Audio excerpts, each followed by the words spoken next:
O jornal Washington Post, com algum atraso, publica a história sobre as análises cor-de-rosa do FSB. Esse é o Visão Libertária, sua fonte de informações descentralizadas e distribuídas. No dia 9 de março de 2022, menos de 2 semanas após a criminosa invasão da Ucrânia pela Rússia, eu publiquei aqui no Visão Libertária um vídeo com o título Analista do FSB, situação russa é muito pior do que parece, em que eu explicava textos vazados por um analista do FSB que explicavam para o mundo o ponto de vista deste analista sobre o porquê o Putin cometeu o crime e o erro que foi a invasão à Ucrânia. O jornalista Vladimir Oshkin publicou no site gulagu.net uma carta que recebeu de um analista da FSB pintando uma situação realmente desesperadora para a Rússia, devido a análises cor-de-rosa feitas por analistas do FSB. O que ele dizia era simples. Quando os analistas recebiam questões do tipo se invadirmos a Ucrânia, o Ocidente fará sanções? Todo mundo sabia ali no departamento que se você escrevesse um relatório dizendo que sim, haveriam sanções,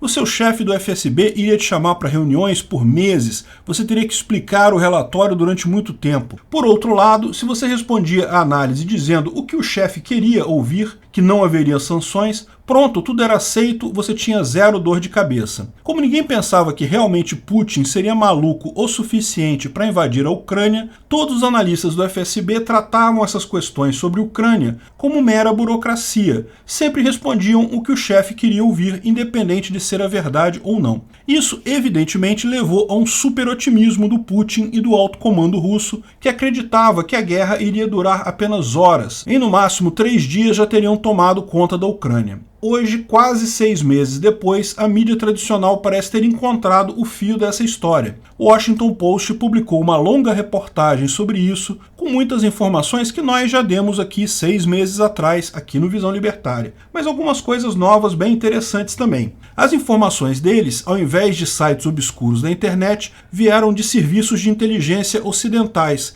o MI6 inglês e a CIA americana. Um detalhe à parte é esse: na era da informação descentralizada e distribuída, a informação está aí, e mesmo agências enormes de inteligência extremamente caras têm apenas informações marginalmente melhores que qualquer um pode obter garimpando na internet. A matéria deles é bem longa e eles mesmos fizeram um resumo. Eu vou deixar o link aqui da matéria completa e do resumo na descrição do vídeo. O resumo descreve a coisa em 5 pontos. O primeiro ponto, ele fala que foi criada toda uma área no FSB para fazer avaliações sobre a Ucrânia, chamada de Departamento de Informações Operacionais. Embora tivesse um nome neutro, tudo ali era relativo à Ucrânia. Entre as atribuições estava a infiltração em cargos no governo ucraniano, recrutamento de simpatizantes russos na Ucrânia, estabelecimento de redes de espionagem e informações na Ucrânia e, por fim, a elaboração de relatórios referentes ao país vizinho. Foi esse departamento criado do zero que até 2019 tinha 30 funcionários, depois disso cresceu até 160 às vésperas da invasão, isso apenas de funcionários na Rússia para gerenciar os agentes externos na Ucrânia. Esse foi o departamento que elaborava os relatórios cor-de-rosa, pelos motivos que já explicamos. O fato é que esses relatórios levaram o alto comando da própria FSB e da Federação Russa, bem como Putin e o alto comando do Exército, a ver a campanha na Ucrânia como molezinha. O segundo ponto refere-se ao nível de expectativa que havia justamente nesse alto comando russo com a vitória rápida na Ucrânia. Falamos sobre isso também num vídeo do dia 28 de fevereiro. A pressa de Putin ficou estampada na internet, sua motivação também. A única explicação para Putin ter cometido uma decisão criminosa e trágica de invadir a Ucrânia é porque ele achava que tudo acabaria rapidamente. Isso faz sentido. Se fosse uma guerra rápida, se o governo ucraniano caísse rapidamente, as sanções sequer teriam tempo de ser implementadas. E, depois de um novo governo pró-Rússia na Ucrânia, uma situação já estabelecida, para que sanções? A certeza era tanta que, como explicamos no vídeo de 28 de fevereiro, a RIA Novosti, uma mídia importante lá na Rússia, acabou publicando sem querer todo o discurso da vitória da Rússia no dia 26 de fevereiro, apenas 2 dias após a invasão. Só que tinha um detalhe, não tinha vitória alguma. Ali a Rússia já tinha perdido a guerra. E o que veio depois disso foi só tentativa de salvar a casa. cara. O jornal descreve os principais oficiais do FSB nos dias que antecederam a invasão estavam ocupados buscando acomodação em Kiev, porque imaginavam que, após a troca de regime na Ucrânia, seriam necessários lá para acalmar a situação. Buscavam casas, hotéis, acomodações em geral na capital de Kiev, tamanha era a certeza deles que a guerra duraria horas. O terceiro ponto fala sobre a expansão do departamento a partir de 2019, quando foram assimilados os tais 160 funcionários e muitos, mas muitos novos agentes na Ucrânia. A ideia é que tais agentes conseguissem simpatizantes russos, tanto nas altas esferas do governo, das administrações municipais e dos militares. Assim, essas estruturas acabariam cedendo tão logo os primeiros tanques russos cruzassem a fronteira da Ucrânia. Um caso típico que não é mencionado nesse artigo do Washington Post, mas em outros, é o caso da cidade de Kharkiv. Kharkiv era a cidade mais pró-Rússia de toda a Ucrânia, o que faz sentido, é uma cidade que fica a poucos quilômetros da fronteira. A maior parte da população fala russo. O FSB esperava recrutar muita gente lá, esperava que o prefeito e as forças armadas locais recebessem os russos de braços abertos. O planejamento militar russo era tomar Kharkiv nas primeiras 24 horas da invasão por terra, para fazer ali a sua principal base no restante da guerra. Grande parte das ferrovias ucranianas tem origem ali, visto ser a segunda maior cidade da Ucrânia. No entanto, Kharkiv não apenas não recebeu os russos de braços abertos, como os repeliu violentamente. Pior, o sentimento na cidade hoje em dia é totalmente anti-Rússia. O quarto ponto era que a Rússia já tinha dois potenciais presidentes ucranianos pró-Rússia escolhidos, Viktor Yanukovych, que foi presidente antes de 2014, justamente foi deposto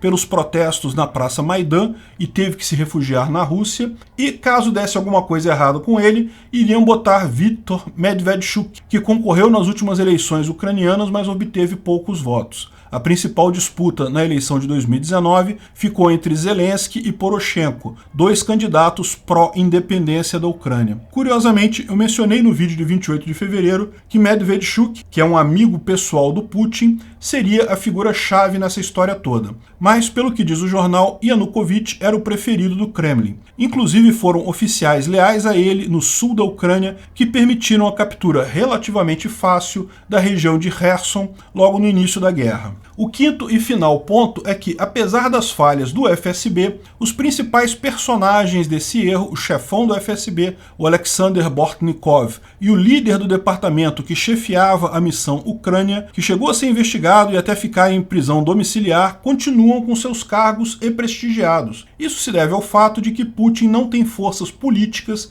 nesse momento para bater de frente com o FSB. Afinal, muito mais do que as falhas de inteligência, as falhas das forças armadas russas é o que tem dominado os debates internos do governo. Apesar da inteligência ter superestimado a aceitação russa na Ucrânia, muitos entendem que a segunda maior força militar do mundo deveria ser capaz de, mesmo assim, se impor pela força. A Ucrânia só começou a receber armas ocidentais no final de abril e início de maio, e mesmo assim a conta-gotas. Só no final de junho é que chegaram os HIMARS, armas que realmente começaram a fazer diferença na guerra. As forças armadas ucranianas têm o mérito incontestável de terem segurado o avanço russo em Kiev e repelido as forças russas no norte. Ao contrário do que diz a Rússia, que eles teriam saído do norte por uma demonstração de boa vontade, os ucranianos já estavam ganhando terreno amplamente e arriscavam isolar grande parte das tropas russas, muito antes de qualquer apoio ocidental. Essa história sobre a falha do FSB não é novidade, falamos sobre isso há meses, mas ainda assim existem lições a serem tiradas aqui,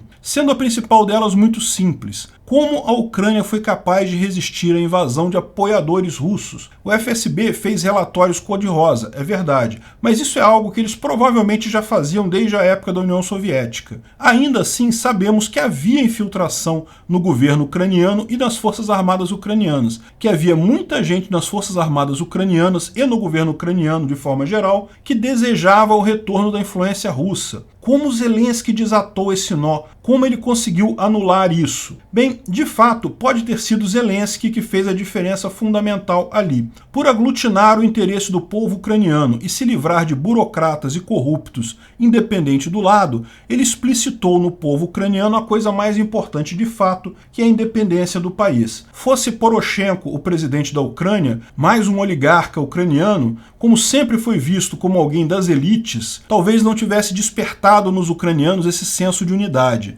Mas o pior erro certamente foi dos russos. A invasão da Crimeia e do Donbás em 2014, um conflito que depois ficou congelado por 8 anos, funcionou como uma vacina. De um lado, a facilidade como eles tomaram a Crimeia pode ter incutido nos russos a falsa sensação de que o resto da Ucrânia também cairia tão fácil quanto caiu a Crimeia em 2014. Por outro lado, despertou nos ucranianos a necessidade de renovar suas forças armadas, de treinar mais pessoas, de modernizar sua defesa, de modernizar suas estruturas de inteligência. Tudo isso fez com que os russos comprassem uma briga com um adversário muito mais unido, muito mais forte e muito mais determinado do que eles esperavam. O crime cometido por Putin com a invasão se tornou um erro, mas um erro tão grande que compromete agora não apenas o governo do Putin, mas a estabilidade da Rússia como um todo.